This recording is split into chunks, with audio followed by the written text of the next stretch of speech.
Welcome to the NFL on NBC Week 3 Fantasy Football Q&A with our DFS breakdown. My name is Pat Kerrane. I'm joined by Kyle Dvorchak.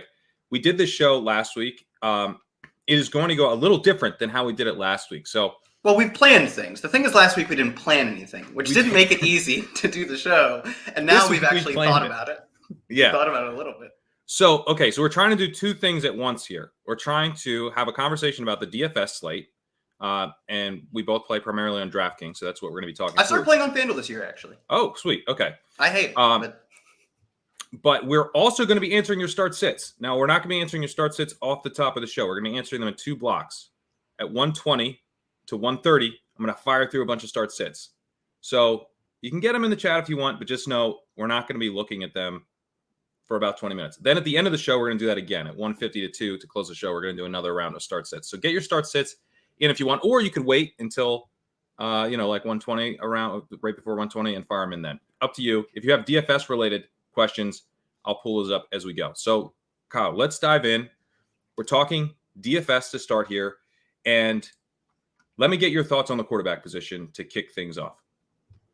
Yeah, I mean, this is sort of last week we had no good quarterbacks on the slate, or at least close to it. I don't think we had Herbert, Allen, Mahomes, and I guess Cousins, I think, is in that. He's in the cheap good quarterback conversation. At least I don't think he's on that slate either. Was Hurts not? Man, no good quarterbacks on that slate. No, Hurts wasn't. This is the opposite of that. Literally all the quarterbacks I just named and many more are on this slate.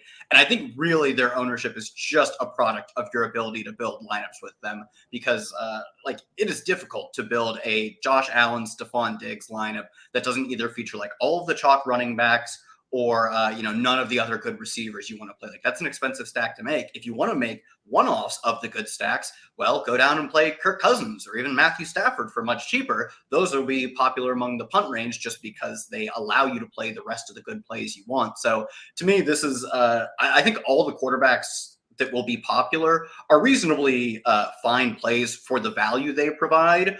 But it's just a matter of the pricing dynamics of the slate on how you want to build your lineups. To me, I actually kind of like paying up a quarterback this week because it forces you to do some weird stuff if you also concede that you're not playing the punt running backs. All right, let's actually move to running back because this slate, as I'm looking through it, it feels like everything is expensive. Like everything I want to do, I'm like, can't do that. And so I'm wondering like how we even build this week. And it seems like maybe, obviously – When you're in a slate like this, it's frustrating, but it also creates a situation where everyone else is obviously in the same boat. And so it's going to funnel people to sort of obvious paths. And it seems like that obvious path is 5,900 David Montgomery, 5,400 Josh Jacobs, 6,500 Leonard Fournette. Like at least get you in, some much needed flexibility to do everything else. So we'll come back to quarterback a little bit, but let me get your thoughts on like what to do at running back, because that's probably the key question this week, right? Yeah, I mean, to me, being King GPP bro, I totally agree. You've pointed out, I think the three sub 7K and the two sub 6K running backs that everyone's going to gravitate to. And like for Dave Montgomery, at least, I understand why last week he ran really well, actually 15 carries, 122, and he's playing on like 86% of the team's third downs. He is a workhorse by any other name. But to me, when you've got these workhorses like him and Josh Jacobs, who isn't involved right now in the passing game, but is completely dominating the carries for his team, when you've got them with team totals for David Montgomery, less than 21, Leonard Fournette looking up 21.25, and Josh Jacobs of 23.25, to me, like those, I'll probably X out all three of them because I want to play some of the more chalky, expensive quarterbacks, and those will also come with stacking them with like Stephon Diggs, who's going to be popular, right? So I think there are concessions to be made, and on more often than not, most slates, I will end up playing,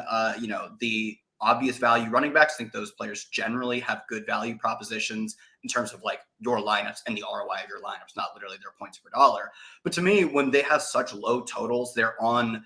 I mean, frankly, like especially for somehow Tampa Bay, a bad offense. Vegas at least would tell you quite a poor offense, and their offensive line would tell you that, and their receivers would tell you that, and the way they're playing would tell you that. I don't mind fading these guys and just sweating out not getting like a 2-touchdown, 120-yard game from any of them because I don't see the difference between them and Dameon Pierce or Miles Sanders being that much. I think in cash, sure, like David Montgomery, maybe even Josh Jacobs, definitely Fournette, all make sense. But I think the difference between those types of backs and even like a Cordarrelle Patterson or to a lesser extent, maybe like a Michael Carter is not different enough to where I actually want to I want to play the chalk running backs, which is unusual for me because I think they're generally the right plays. Yeah, so I'm actually excited to fade these three guys. I They're X outs for me. I'm Xing out Josh Jacobs and David Montgomery. Won't be in a single one of my lineups. I don't think this Vegas game is going to be very fun. I think I noted in the walkthrough that Vegas has been more run heavy than you'd expect based on first down, based on their overall run pass split. So what that generally signals to me is like, if you're run heavy on first down, that's a neutral situation. That's sort of a conservative move. Yes. And they may be in a situation this week where they finally get what they've been hoping to do, where they can maybe be a little bit more conservative than they've been so far. They're going to get that chance against the Texans. I think this game could end up, not the Texans, sorry, the Titans. They could both it could be like one of these handshake deal games where they're both just running. And I think we have a couple of those potentially on the slate. But yeah, so I think, Jacobs probably on the best offense right now, given how bad things are in the receiving core for Tampa Bay. But all three of these offenses I'm not excited about. Like Miles Sanders, he's on a really good offense, and he's a breakaway runner. So it's pretty easy for me to see how he gets there 5,500. Are there ways to get to, first of all, are there anyone cheaper than this that unlocks anything? I don't really think so, right? I mean, I'm constantly trying to play Ramondre Stevenson, but he's only I had him. I toyed around with Ramondre Stevenson lineups, but I don't know if I want to go that cheap. But I think Michael Carter for 400 more is a significantly stronger play. Ramondre, I think when it turns out good for Ramondre, he looks a lot like Michael Carter. He's got Michael Carter's role, right? Yeah, right. And I would say he plays for the Patriots. The offense is much better, but the implied team total is 1.5 points different between the two. Vegas would tell you that the offenses are not equivalent, but not that far off. So if your upside is Michael Carter and your offense isn't you could be Michael Carter and the Chiefs, that's kind of what I want from, CEH, which I don't know if we're getting that, but that's what I want from someone like, a Ramondre or whatever. We're not getting that. So I think he's viable. I'll probably end up getting to him a little bit if I end up playing more than 20 lineups, but not a lot. I'd just rather pay the 400 for Michael Carter or Dameon Pierce at 500, who has sort of the opposite role where he's going to lock down. I mean, last week he literally got every single between the tackles touch. Just gave up third down work to Rex Burkhead, but I'll take that, especially when Texans could totally win this game. It's two bad teams. Why not? Yes. Is there a way to get up to Dalvin Cook, to Austin Eckler? Those guys to me really jump out as awesome plays this week. Obviously you can fit them, but how do you fit them? Because you're talking about with the quarterback stuff. And I guess this maybe gets us back into how you game stack this week, because the quarterbacks that we want are going to be on the more expensive side. There's a lot of ceiling on the slate at quarterback. It's going to be pretty scary to try to fade 4 or 5 of these really high ceiling quarterbacks. Do you have to do that if you're playing an Eckler or a Cook? I mean, these guys I think both are awesome plays.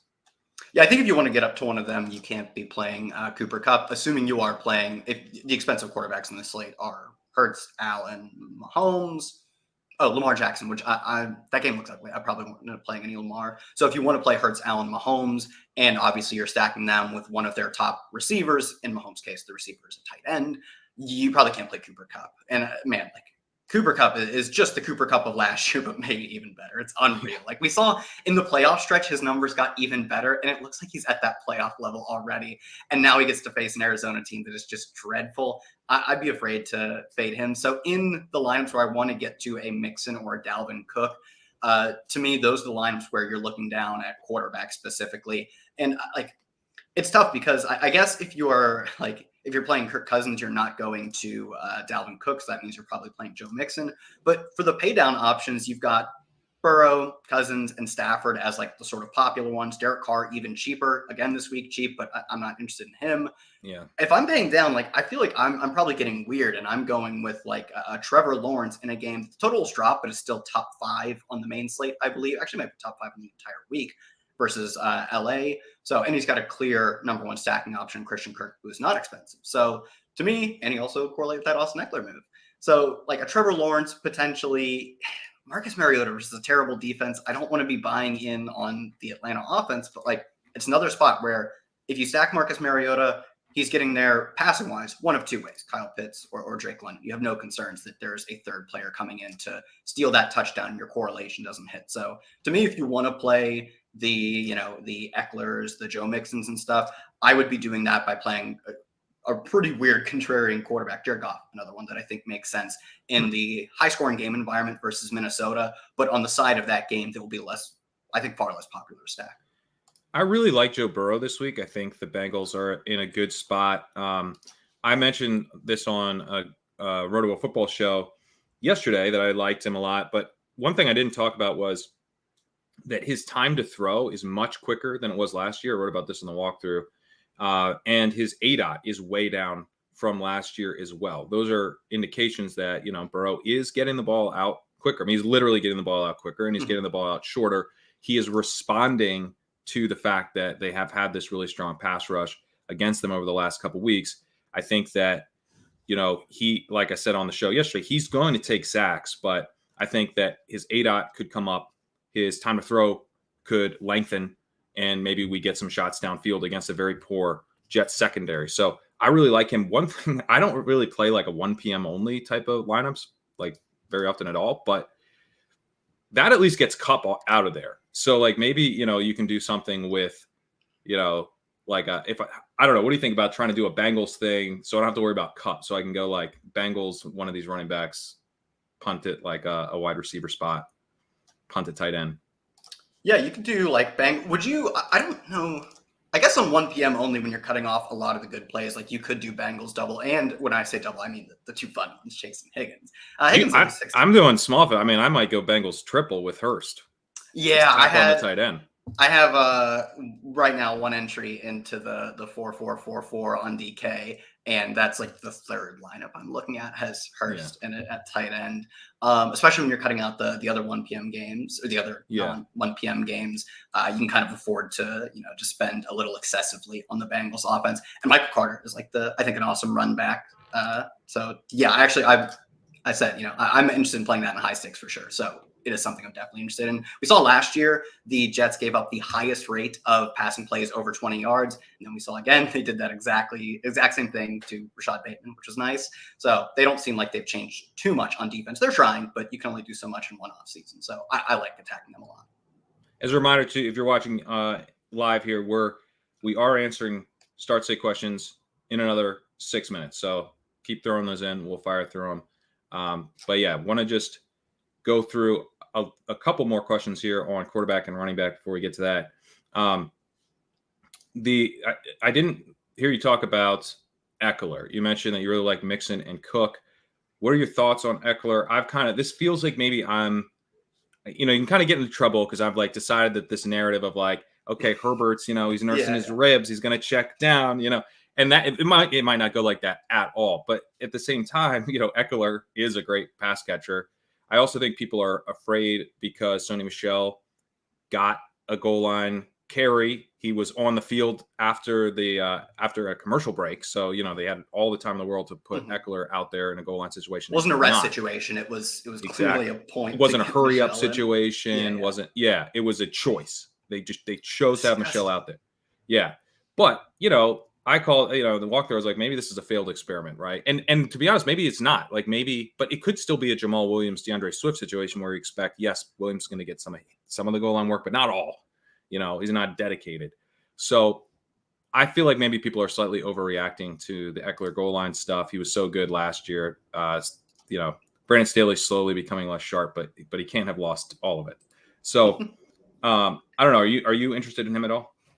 Yeah, I am interested in Eckler. I think, especially among the pay-up options, I think he'll be pretty unpopular because, there are obvious goal line concerns. I mean, they've thrown 2 weeks, 2 touchdowns to fullback Xander Horvath. I think he's a rookie too. And it's like if you're playing Showdown, if you're playing Showdown in the Millie, maybe you want that, right? But I don't think I was playing the Millie in any of those slates. So that was just brutal. But yeah, that's kind of the one obvious concern. But the fact that outside of the Xander Horvath stuff, which apparently is just gold, that Sony Michel is not like, he just doesn't look good. He didn't convert on his goal line carry, I don't believe. A failed experiment, whether they decide it failed last week or in 3 weeks, I think that's really the timing, because Sony Michel just isn't that good. So it's one spot where I don't mind being early on. Even if this week, again, we see Sony Michel get stuffed on the 1, I'm okay buying into it.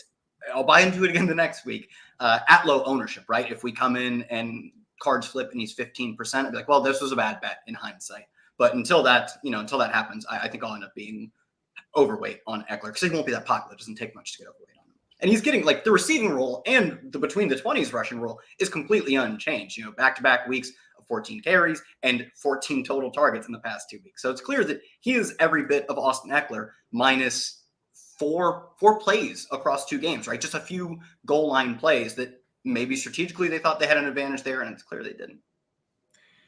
Let me ask you to close out this segment here on which high-priced quarterbacks you actually do want to try to get in, because like one guy I think that is in a really nice spot is Patrick Mahomes. I think he's in a really, really strong spot. I mean, we've talked about this Gus Bradley defense. I think he's going to be able to hit some big plays deep. I mentioned in the walkthrough that Marcus Valdes-Scantling's ADOT is below 9. It's about twice as low as his career ADOT. And that is a clear indication that he just isn't getting open deep, right? Or he hasn't had time to get open deep, or Mahomes isn't looking deep as often as we'd like. But that's probably going to change this week. He's not the only one that can benefit deep. Mecole Hardman can win deep. Justin Watson, but that's sort of the problem, right? It's like, who do you actually stack with Mahomes and who do you bring back? So it's sort of a game environment that's not fun to play. And I don't know, maybe this is like a large field type of play, but like, man, Mahomes could go off here. So it feels weird to just like not be interested in Mahomes. But I get, as you're building lineups, like who do I stack him with? Yeah, other than Kelsey, there's no one I'm confident stacking with him. And it's probably the reason I won't play him in high stakes. It's just like, I don't need that level of variance of like, oh, it's the Mecole Hardman week where he goes out. He leads the team in air yards right now. He's banged up in practice, but I think he's limited, so he'll probably be fine. But like, I think the coach, maybe it was Bieniemy, I'm not sure who it was, also said they maybe want to get Sky Moore more involved. So I think that's a level of variance you don't probably want in small field. So maybe the answer is just, though, that it's not that don't play Mahomes, just single stack him with Kelsey. You'll probably miss out on the other, the Mecole Hardman, Justin Watson of all players, who gets the 50-yard touchdown, but you don't need the nuts in, the small field stuff. So maybe that's the correct answer. It's just to only play him with Kelsey. But in large field, I actually will be taking a lot of shots on Mecole. And then Marcus Valdes-Scantling and Juju, who are both running routes in over 79% of the team's dropbacks, and both have target shares of like 15%, which is the clear second on the team. They're tying targets right now. So I love Patrick Mahomes this week specifically because he's been absolutely reaming Gus Bradley's garbage defense that he never decides to change. And this game is indoors, and Mahomes kills indoors. And obviously they have a high implied team total. The team is a pass rate over expectation. That's, I think, number 1 in the league. Maybe number 2, actually. Bills are number 1. I think it's number 2, the Bills. Yeah. Yep.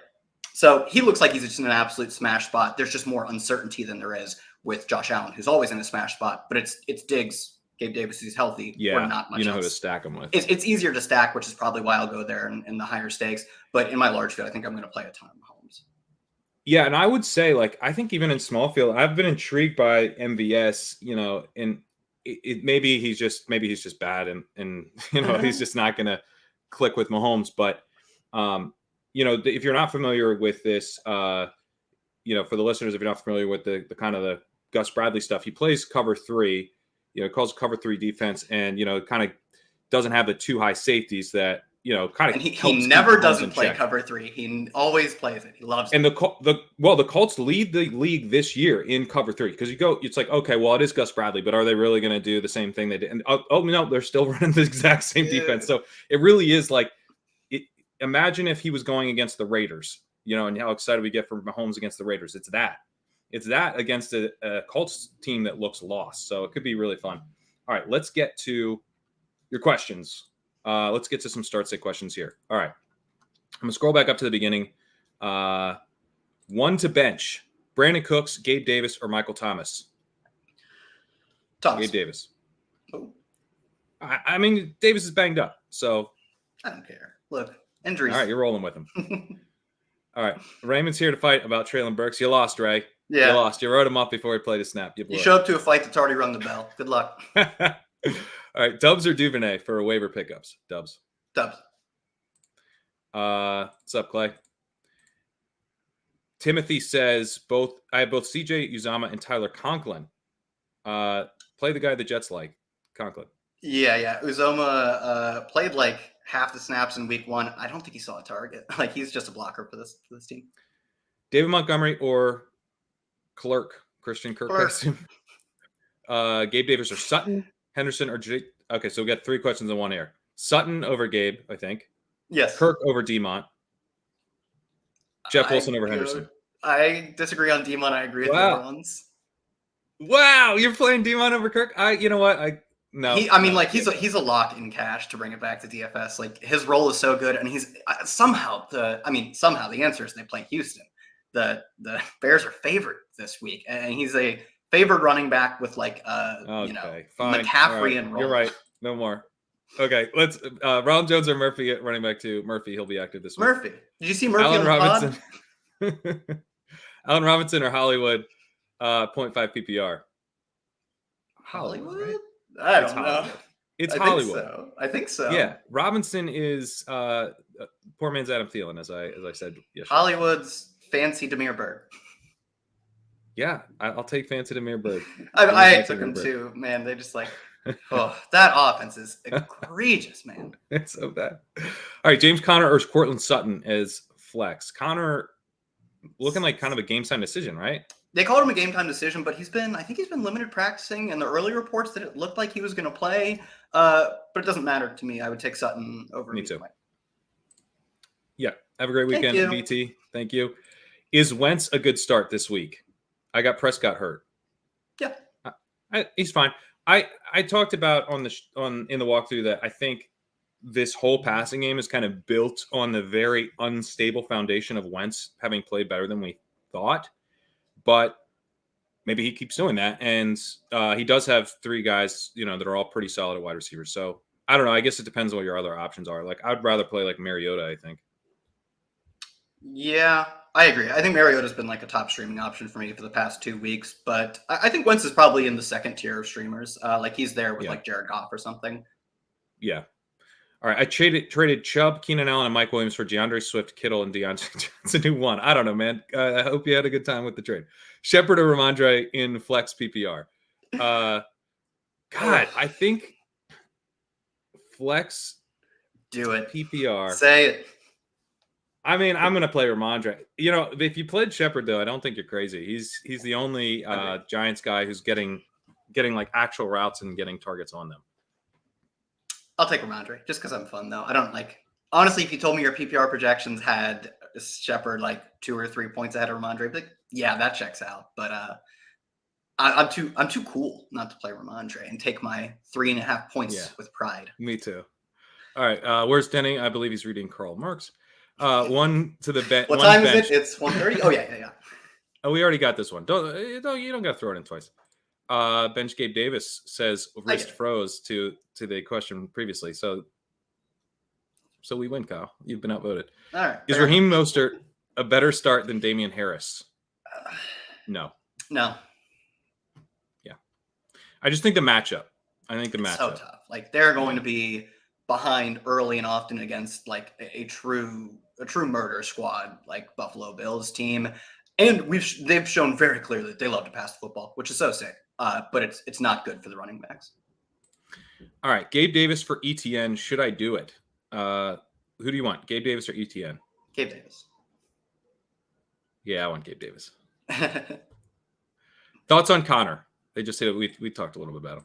All right, deep flex. PPR Guillotine League. I don't know what's a Guillotine League. Guillotine's the one where the lowest score every week gets kicked out of the league. I actually love these leagues because when your team sucks, you're done playing. And that's like the best type of – it's the second best to best ball in terms of having to pay attention to it. Oh, that's cool. Okay, Austin Doolin versus Kansas City or Nico Collins at Chicago. I go Nico. I think they're going to kick Ashton Doolin back to the wide receiver 4 role. Like that's what we saw in week 1. I think they will, assuming this is assuming Pierce makes it through concussion protocol. And Pittman looks like which play. He's practicing in full, isn't he? I think he will. So assuming they get the full cast of receivers healthy, I think they kick him back to the wide receiver 4 role because that's what it looked like we were going to do in week 1. So yeah. All right, wrist froze. Now he's agreeing with you there. And he says keep Gabe Davis. You're on a roll. You're on a roll, wrist froze. Because he's agreeing with us, he's on a roll. Yeah, you're crushing it, dude. Oh, the sirens are coming. All right, Michael. I can't decide between London and Michael Thomas. Leaning London due to matchup. I say play the Rook. Yeah, me too. I need upside this week. Is Gabe Davis's upside worth starting over Brandon Cooks / Michael Thomas? Who'd you take over Gabe Davis earlier that I didn't? I had Michael Thomas. Well, there you go. And I think Brandon Cooks. This guy's asked the same question. It's the same guy, Jason. He asked 3 times. He asked it in different ways, though. In different ways. He actually tricked me that time. He answered it again. And they tricked Chris Rose too. He's gotten the same answer twice. All right. Is Marquise Brown a fade this week because of his matchup with Jalen Ramsey?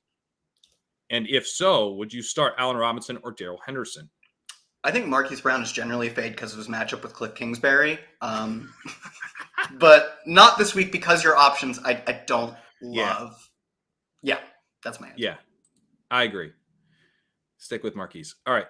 Need one in the flex. Bateman, Sanders, or James Robinson, half-point PPR. Now, Bateman, news today, he is questionable. He wasn't seen at the media portion of Friday's practice, so you're going to have to factor that in. So, Miles Sanders, James Robinson, or a questionable Bateman. Look, I mean, if we get news that Bateman, is an illness and he's going to be fine or whatever, then it's Bateman. But I think I'm Sanders over J-Rob. Me too. Okay. Guys, is it time to worry about Derrick Henry? And if so, would a Dalvin Cook trade? If you can get Dalvin Cook for Derrick Henry, slam dunk. You do it. You do that. I mean, it's like 2 offenses that are just going complete opposite directions. Like the Vikings are playing football in a pretty sound, analytically forward way, and that's good for offense. Even if that means their pass rate is a little bit higher and it's fewer percentage of carries or fewer overall carries, it means more red zone trips, more plays. Teams who are good get to run more plays and they get the ball more often. And Henry's teams they look like they're in the dumpster for the year. 100%.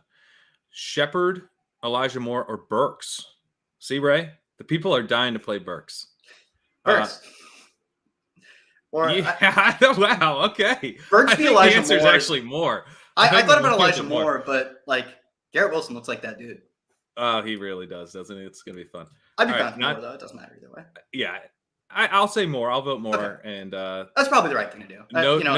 Noted Burks truther Kyle says Burks. No. I'm going back to Moore. Okay. You didn't say anything, but it convinced me. You're saying nothing convinced me. Yeah, if I'm not touting Burks, you probably go with that's maybe what it was. It wasn't you made some strong argument for more, but yeah. Non-PPR, the old school settings. Yuckers. Zeke or DJ Moore in the flex. Oh my God, dude, it's Zeke. Change your settings, dude. Fix your settings. All right, give Henry get Cook. Then this is I think a response to the earlier question, but we all agree. The whole chat. We all agree. That. Ayuk? Question mark? Yes. The answer is yes. Yes? I don't know. Yes. Broncos are a pass funnel. All right, and they're getting Jimmy G. I'd like it to be known, but Denny gets his pass funnel numbers from my spreadsheet, so I can talk about them. Wait, you better share me those spreadsheets then, because I don't have them. Well, I'll give you access. Cool. I think if you're not playing Ayuk this week, you might as well cut him, because when are you playing him? Good point. Yeah. Pick 3: Sutton, Christian Kirk, Gabe Davis, Curtis Samuel, Marquise Brown, Darrell Henderson. Pick 3. Oh my God. I think it's just the first 3 for me. Obviously, we both agree Sutton's like a lock button. Kirk probably cleanly over the rest of them, and Gabe Davis. That's the first 3 for me. Gage or Mike Williams this weekend? I mean, I'll still play Mike Williams. I'm playing Mike Williams. Gage is. He's dust. They had no one last week. They had no one, and he couldn't get anything going. He's getting out-tired by Scotty Miller. Yeah. All right.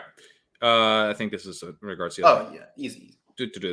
Some discussion about the Cook stuff. Who's the handcuff for Connor? I think it's I think it's Darrell Henderson. I think Not Darrell Henderson. I think it's Darrell too. Yeah. Yeah, it's Darrell Williams, unfortunately. But it's going to be split. It's not like. I mean, literally, I think they split touches like 9-8 from the moment Connor left the game. So I don't think there is like a handcuff. It's just like, can you get 55% versus 45% of the backfield? Yeah. Gabe Davis or Mike Williams? Gabe. If Keenan doesn't go, it's Mike Williams and you smash it. Agreed. Yeah, I'm planning on Keenan going. I think it looks like he'll play, but obviously that's the right answer. Yeah. All right. I think, let's see. Do we have any more? People are now discussing. Any sickos out there willing to start Garrett Wilson over Christian Kirk? I mean, I'm interested. You could talk me into it.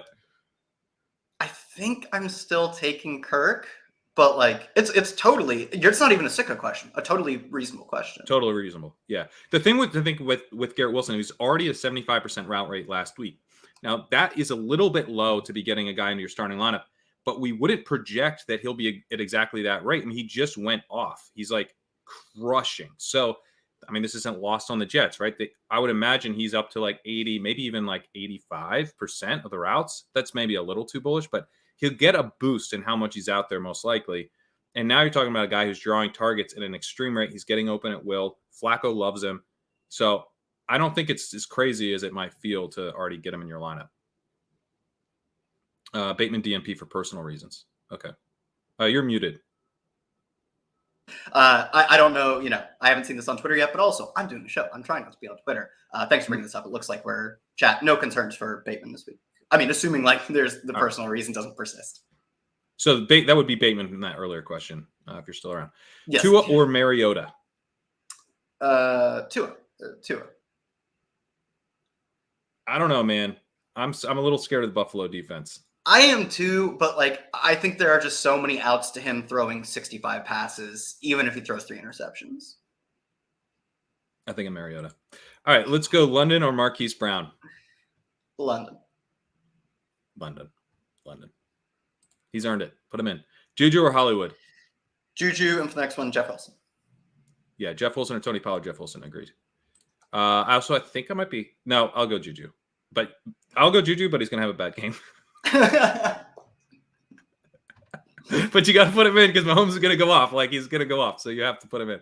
Yeah, you want to get pieces of that offense. Just like in DFS, like, I'm willing to, like, for my Mahomes lineups, I'm willing to burn some lineups knowing that, like, I'm going to pick 2 wrong guys. Right. I'm going to pick a Mecole MVS team, and that both of them are going to get 7 combined. But, like, You burn those lineups to find the good ones. Right. Eating Juju's 6 points this week in your lineup is the correct process move. Zeke or DJ Moore in the flex? It was non-PPR. This one already. It was a non-PPR. Okay, I think that does it. Let's go to. I'll come back. Calvin White will be my starting post for the next session. We went 4 minutes over. So got in a bunch of start sits. Let's talk the rest of this DFS slate, and then we'll do some more start sits at the end. Continue throwing your questions. We'll get to them at the end of the pod. Tell me about wide receiver, Kyle. You talked about Cooper Kupp being like a really difficult fade. Now he is super expensive on DraftKings. Yeah. He's $9,900. So I do think he can have an awesome game, but just not a massive game and not be in the winning lineup. Yeah, I mean, like last time he scored under 20 was week 19 is the first round of playoffs or whatever, and he scored 17. Like, that's been his floor. 17 has been his floor since week 5 of last year, and he's just been riddling his opponents with 30-plus point games. He's one who I think when you optimize at the end of the week after the slate is over, he will not have the highest points per dollar value, just because it's really difficult to do that when you're 9,900. But at some point, you need to start accumulating raw points. You can't add every value play in. And to me, he is just like so clearly the wide receiver 1 in the entire league, independent of matchup and game script. And this is an awesome matchup versus a terrible Arizona defense, like truly one of the worst defenses in the league. They have a strong, nearly 26 implied team total, and they have no clue what they're doing with the backfield. So to me, I'm totally willing to say, like, yeah, if he gets like 22, he's definitely not in the optimal lineup. But if he pushes for 30, even though he might not be the best points per dollar play, you'll probably just want to have him because you don't, even in the Millie Maker, like I'm not sure if there's ever been a Millie Maker that was the perfect lineup. I mean, there's plenty that are like 2v2s, 3v3s off, but like at some point he's going to start scoring points. So I will be trying to get to him as much as I can. Some lineups will have to sacrifice him in favor of paying up for the running backs, and that'll be a pretty unique build. But I think the most popular plays of the slate are going to be like Diggs, Amon-Ra. I wonder how much Justin Jefferson's going to be owned because he's still pretty expensive. Maybe that's actually like I thought he was going to be particularly popular, but when you build lineups, because he's only 600 less than Cup, if you're spending that much up, you like an optimizer or like the human brain would tell you like just go the 600 more for Cup. So maybe Jefferson won't actually be that popular, but overall that is a popular game. Yeah. So my small field take is like I would love to get my Cincinnati Jets stuff, maybe do, I don't know what slate I need to go that's small enough where I can go 3 Bengals and Michael Carter and Garrett Wilson coming back. But that type of stuff intrigues me. It's like, I just have to get this one game right and I win. But if I'm thinking like large field, then the game that jumps out to me is the Vikings Lions. Because when I wrote this game up, what really struck me is it's like so hard to see how it truly fails. The Lions are the fastest paced team in neutral situations in the league right now. They also pass at a decent rate on 1st and 10, even when they generally are a run heavy team. Now, they were actually a pass heavy team last week, which is pretty interesting, given that they beat the Commanders. So maybe they're even experimenting with putting more on Goff's plate now that he's clicking with Amon-Ra St. Brown so much. But my point is that like even if we get kind of a run-heavy script here from the Lions, I don't think the game fails and fizzles the way, it might with like the Titans-Raiders if both those teams go run-heavy, because the Lions are still fast and they still do some plus EV passing and they still have big playability on the ground because of DeAndre Swift. So, then you look at the Vikings side and you have the same sort of dynamic where you got a breakaway guy in Dalvin Cook, got big play upside through Justin Jefferson. You also have a team that I think does want to be pass first. And so, there's lots of paths with this game. It's just really fun. But there's also a lot of ways that it can go, right? It's like kind of hard to figure out exactly how to play it. So this one is, do you play it through Jefferson? Do you play it through Cook? Do you play it through Swift? The prices on those guys are expensive. Amon-Ra, I mean, he's obviously another huge guy to play it through. So any thoughts on this game and the guys that you like most in it? Yeah, I think this one's going to be a sweaty fade for me because I think Kirk Cousins is a top 2 to 3 owned quarterback on the slate. I think Amon-Ra, Amon-Ra is so good. Like it was, I know like you and Davis talked about this. He should have just been like a poster boy for ship chasing. It's just these guys who are like 22 years old and go out and melt faces. Like that age-adjusted production when it hits the NFL and carries over is just such a good indicator. Yeah, it was nice of Davis Maddock to tell us that like a week before the season started. I know. I was like, you're right. Why aren't we more in on this guy? But I was the same way. I was thanks for telling us after all the drafts are done. I'm like, this 22-year-old who lit up opponents despite being the only guy on his offense worth, giving 2 thoughts about. He lit everyone up on an offense that's mid-tier at best, and he's super young and super productive. He's around too expensive. I'm not going to draft him. So I don't have nearly enough of him as I should. But because he's not like, he's like an 8K level player. He's had over a 30% target share in 8 consecutive games dating back to last year. He's had at least 8 catches in all of those 8 games. Like he should be like an 8K level player. He should be like Jamar Chase's price. Yeah. So, right. So he's going to be like a top 2 to 3 owned option. And I think we should even get like this is insane to me that like TJ Hawkinson and Irv Smith are also going to be relatively popular plays. To me, maybe now the more I think about it is like Goff, Amon-Ra, Justin Jefferson, or maybe even a Jefferson, DeAndre Swift mini correlation. I think we had one of the coaches, maybe it was the running back coach, said that DeAndre Swift is looking better this week than he was last week. They rested him in the opening practice of the week. He was listed as ankle, but Campbell said it was literally rest. So maybe we get back from what was 5 carries last week to, the 15 the week before, and the Swift to Jefferson mini correlation is what you want based on the pricing and the, uncertainty around Swift keeping their ownership in check. But like, to me, the like Jefferson, Irv Smith, Amon-Ra, and Cousins stack is like it will be like one of the chalkier double stacks of the week. And we just haven't seen any ceiling from either of the quarterbacks, just in terms of overall DraftKings points. Like I think they're good good at what they do, right? But they're facilitators. We have one 30-point performance from Kirk Cousins in the past, season plus this season. And the same can be said for Jared Goff. And like, that's where we're getting like most of the points in your lineup is, getting a 38-point game from your quarterback. And that's just not happening with Kirk Cousins or Jared Goff. And you're fading all the top guys with, it's like you're Jared Goff. You're bringing Jared Goff to a gunfight, where Mahomes and Allen have, they have cannons. Yeah. Oh my God. Yeah, that's what it is. It's Jared Goff to a cannon fight. Patrick Mahomes is on the slate. I don't know. I'm going to have a lot of trouble doing that. Like Joe Burrow feels like I'm sort of underpowered, and it's Joe Burrow. Yeah, Joe Burrow goes out in the first drive and throws a 70-yarder to T. Higgins. And you're like, my Jared Goff lineup is dead. He's never going to do that. He hasn't done it once in his career. And he'll never do it again. So, I totally get this game. It has like the highest total. And as far as the quarterbacks go and like the tight ends go and some of the secondary receivers go, it has a ton of like points per dollar value. But to me, like, I just don't see, especially the quarterbacks or the tight ends. It feels like mini correlation. I think you're dead on. I think mini correlations is the way to go here. Get an Amon-Ra Jefferson if you could figure out how to do it. Yeah, that too. Jefferson. I think. But like Irv Smith is splitting snaps with Johnny Munt. Like, what are we doing playing him? We're not playing Irv Smith is what we're doing. Yeah, exactly.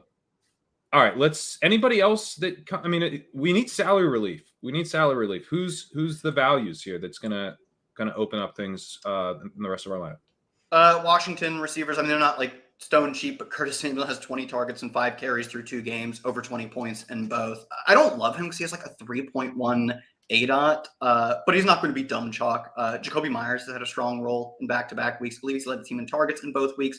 Last week, 9 for 95, both around 5K and make plenty of sense.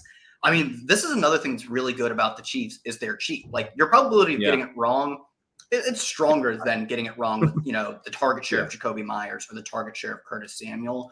But, when you get it right, you can really smash. You can get Juju, 7 for 102, but you get that at a super cheap price. So Chiefs actually, even from that perspective, makes a lot of sense. And Bucs receivers. Bucs offense is, not good right now. They're in a pretty down bad situation, but everyone's hurt and they're cheap. So it's, the Greg Dortch, Ashton Doolin situation with, I believe, both Scotty Miller and Rashad Perriman at like sub 4K. So those are other guys. Here's the one that's really terrible.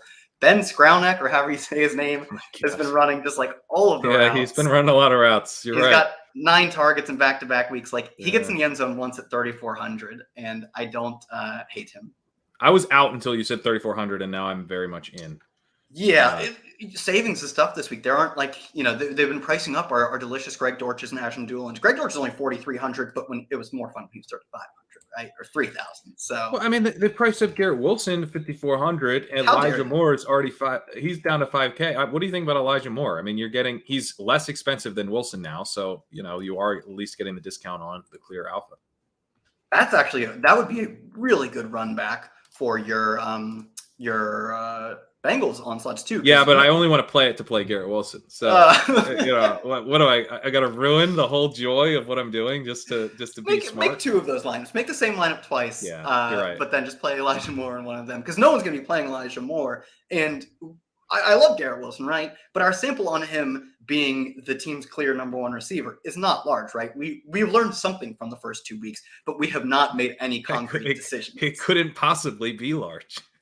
It's week 3. So exactly. So there's absolutely the possibility that Garrett Wilson is very good, but so is Elijah Moore. And on any given week, they're T. Higgins and Jamar Chase, and they're not Cooper Kupp and Ben Skowronek, right? So I actually think that's a pretty sharp call for that's a large field only type of deal. Yeah. But I actually think that makes a lot of sense. And the Jets have played ideal football for a team that sucks. They are one of the, if not the fastest team in the NFL right now, and they are the pass heaviest team in the NFL right now.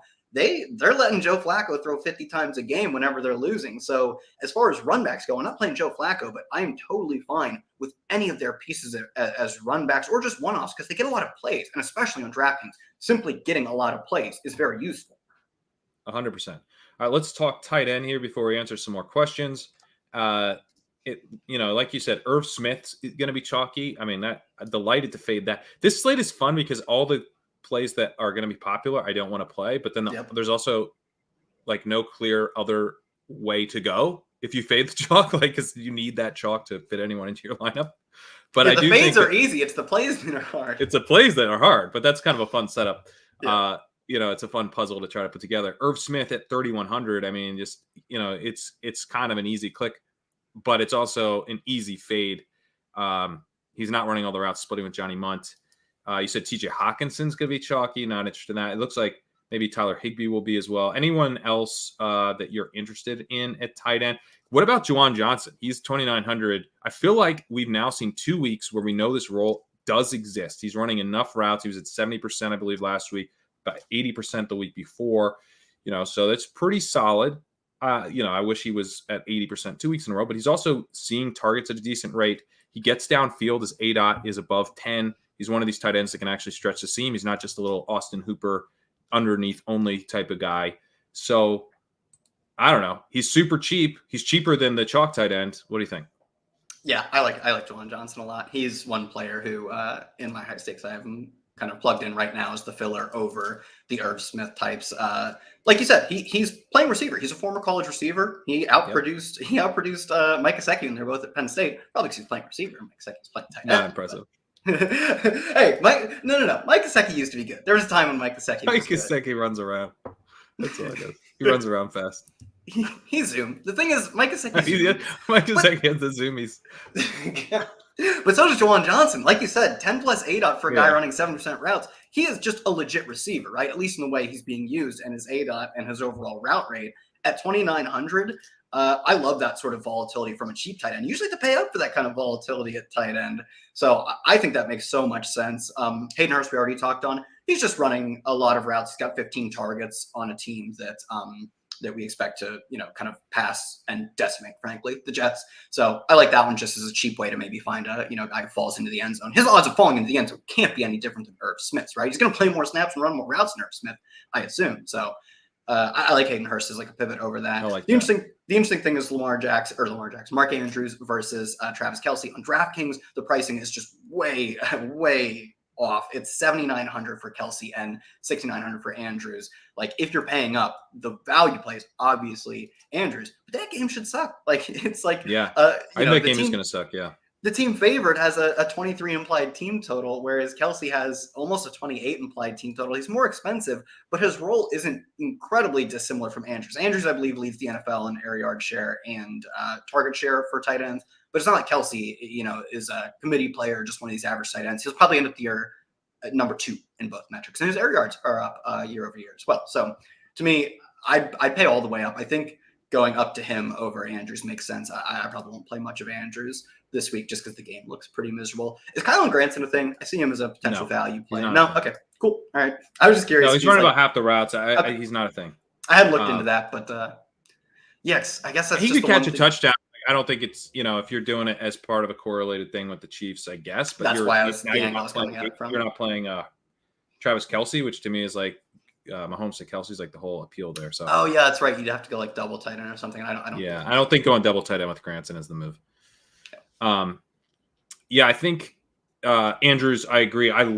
First of all, Andrews' target volume has actually been better than his production so far. His yards per target is not as good as you would expect based on his ADOT. So there is a little bit more meat left on the bone here for Andrews. But I agree with you that I don't think this week is when we get that, because New England is not helpless. They're bad, but they're going to be able to sit on the ball. They're going to be able to play slow. They're going to go run heavy. They're going to try to suck plays out of this game, suck points out of this game.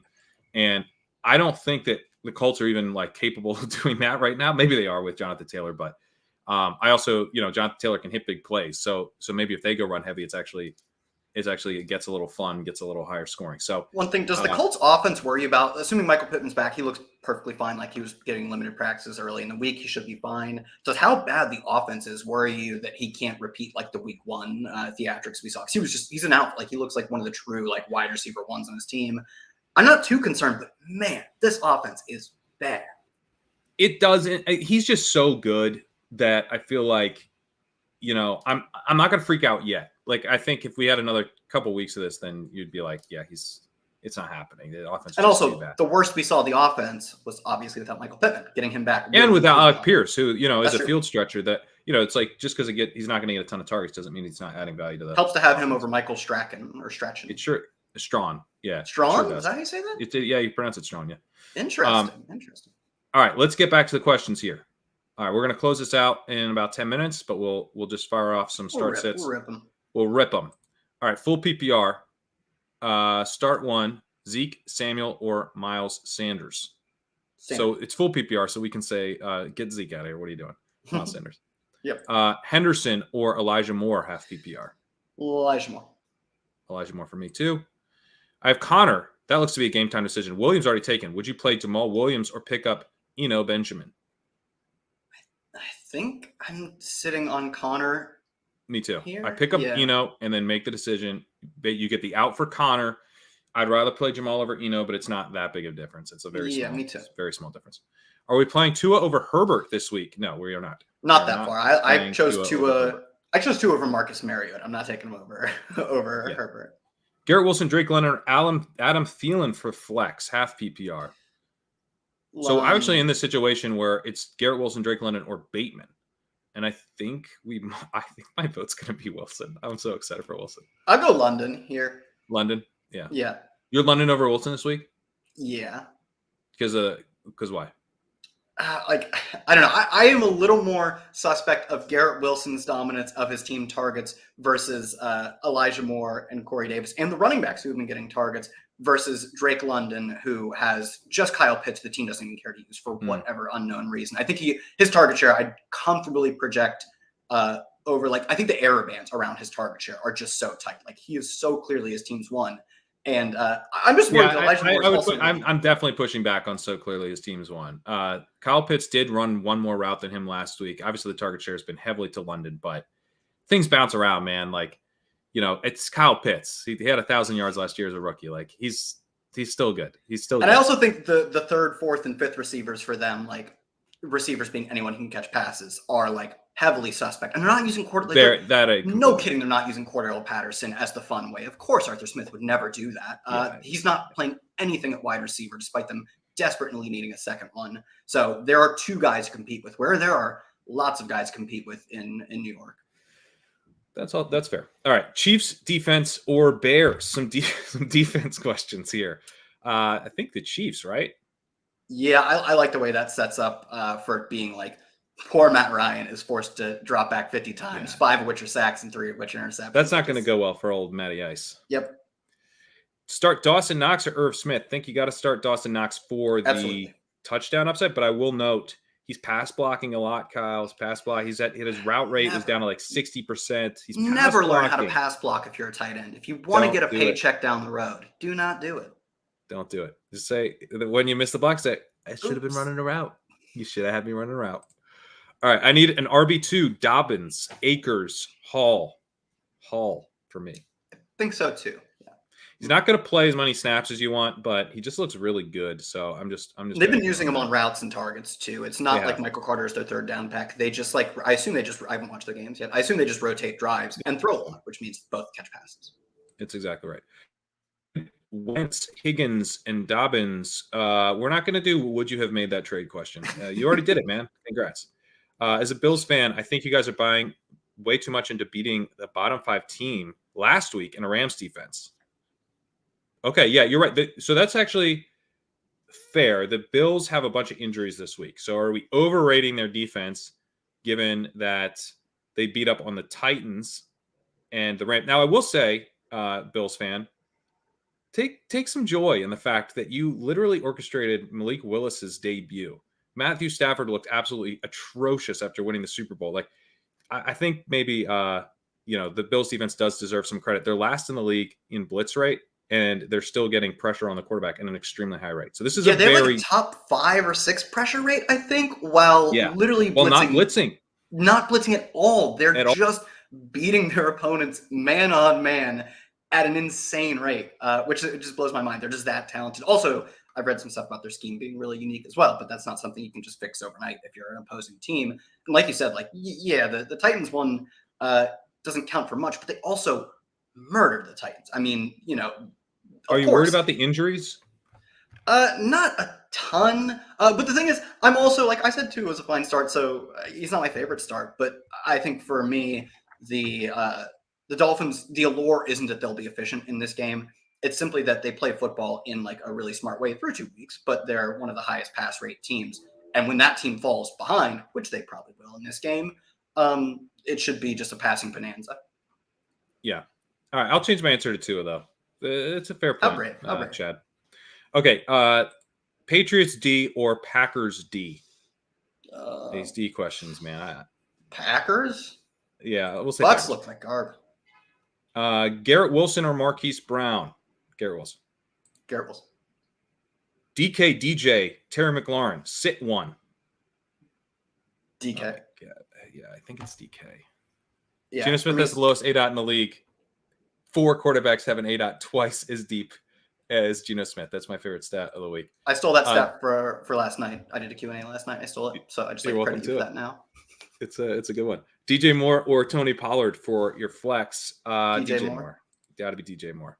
Thank you for giving us a question where I can say DJ Moore because it's about time. I want to tell you to start DJ Moore. Over Tony Pollard is about the only way I can do it. Everett or Kyle Pitts. Oh, boy. Pitts. I'm sending out some feelers in Dynasty, hoping I can get some bites. No takers yet, but I think you definitely want to be. This is a buy low window for Pitts in Dynasty, maybe, but definitely in redraft. Why Dynasty maybe versus? Sorry to derail. Because you're going up against a true believer in Dynasty. Someone who has Pitts is not freaking out, but the guy who drafted Pitts because people hyped him, like people like me were hyping him. You know, oops, you're getting cold feet. Marquise or Garrett Wilson? Garrett Wilson. Did we answer this one? Not the same person, different person. It's a different person. Okay, well, it was just lots of Marquise questions this week. James Robinson or DeAndre Swift? I have Dalvin Cook and Jonathan Taylor as my starters. Swift, baby. I get it. He got 5 carries last week, and I think Jamal Williams got 10. I'm taking Swift. I'm just saying I get the concern, right? It's shaky last week, but I think they said he's healthier this week. I think that was a quote from isn't like Deuce Staley running. Craig Reynolds played, I think, 15% of the snaps last week, which is Craig Reynolds snaps are called DeAndre Swift is not fully healthy. I think in a way it's a good sign. It just shows it was related to health. Dobbs or Shepard? So I just checked, and like Sammy Watkins DNP again. One of them others was. Okay, all right, good point. So if we get even one of them eliminated, I would go Dobbs. But if somehow everyone suits up for the Packers, I'll go Shepard. So just keep an eye up on the inactives. Allen Robinson or Curtis Samuel? I'll finally go Samuel. I think I've gone against Samuel every time too. It's only half point PPR, and you're getting that sweet like 1.5 ADOT or whatever he's got. Yeah. So it's not as good in half point, but I'd still go Samuel. Samuel, Gabe Davis, Olave, or Burks? Pick one. Gabe. DJ Moore or Drake London? Drake. Don't give us ones where we don't say more, please. John Dotson or Chris Olave? I think I'm Olave. Me too. Give me those air yards. Best running back handcuff in football. Is that still a thing? For me, it's Rashad White still. I go Madison, but White's probably my number 2. I mean, Pollard if he's the problem is we need to get Dak back for me to care about who's running in that offense. Good point. So if Zeke went down in practice today, of course I'd love to have Pollard, but I would feel much better about this week, next week, and a week or two more out. If Dalvin Cook went out today, I'd feel better about Madison. And honestly, that's a good argument for Madison over Rashad White too, where White is you're right. Probably this garbage offense. Yeah, you're right. It's Madison. Oh, what a bummer. All right. Sorry. It upsets me too. I also please don't change my mind, Kyle. It's not fun. No, I'm just kidding. All right. Devontae Smith, Allen Robinson, or Curtis Samuel? Samuel again. Yeah, I think it's Samuel. I wanted to say Smith. I really do, but I think it's Samuel. Adams, Thielen, Hopkins, DeAndre. Okay, this is a trade question. Would you trade Mike Williams for Javonte Williams? Yes. Doesn't matter who else you have to do it. Yep. Bateman or Gabe? Gabe. I really want to know if Gabe's healthy, if I'm rolling him out over Bateman. But if he looks healthy, it's probably Gabe. Antonio Gibson over Ezekiel Elliott? Gibson. Yeah. Gibson, baby. If Dontre Hilliard plays, is he flex viable? Is Dontre Hilliard? No, I don't think so. I mean, Probably not. Not like your standard 12-team league, and like these like a monster 16 team, 3 receiver, 2 flex. Deep viable. You have to be kind of down bad, but in a 32 team. Scott Fishbowl, right? He could be viable in like Scott Fishbowl if you're the team that's in last place. Play a kicker. It's true, there are kickers. Swift or Dillon? Swift. Based on the Swift questions we're getting, it's gonna be Swift. Also, based on the Swift questions we're getting, we should be firing him in DFS because people are clearly hesitant on him. People are hesitant. This is actually a great point. We're farming you guys for ownership projections. I like this. James Robinson, Lamb, or Gabe Davis? Lamb. That's scary, but you got to play Lamb, I think. Allen Robinson or Drake London? I feel like we can cover that. Drake. Pitts, Sutton, Dillon. This is a trade question. Pitts, Sutton, and Dillon for Higbee, Swift, and Cooks. I take the Pitts Sutton. I'm with Pitts side. Yeah, Pitts side. We already got that one. Goff or Flacco? Goff. Got Herbert as a starter. Okay. Traylon or Devontae? We doing it? Traylon. Roll him. Get him out just there. Hope for some routes. Get him some routes. He was tied. He was tied for the lead in routes here. Now, is that good necessarily because no one was running a lot of routes? Yeah. But, yeah. Garrett Wilson or Marquise Brown? Garrett. Thoughts on Everett rest of season? Are we worried about Parham? I mean, I think he's been really running hot on yards per target, Everett. So it's not. He's a low on tight end one. He's in the Higbee range still. I don't get too excited, but you've got a guy you can plug in when you need. I would be interested to see what his role is like when Parham returns because like they like using Parham in the red zone. He's been efficient whenever they go to him. So, but I agree, low on tight end one. We got this one. Right? Oh, we got this one. Okay. So. Cousins or Wentz? Cousins for sure. Okay. I think we only have time for a couple more here. Patterson, James Conner, Antonio Gibson. Gibson. We got that one.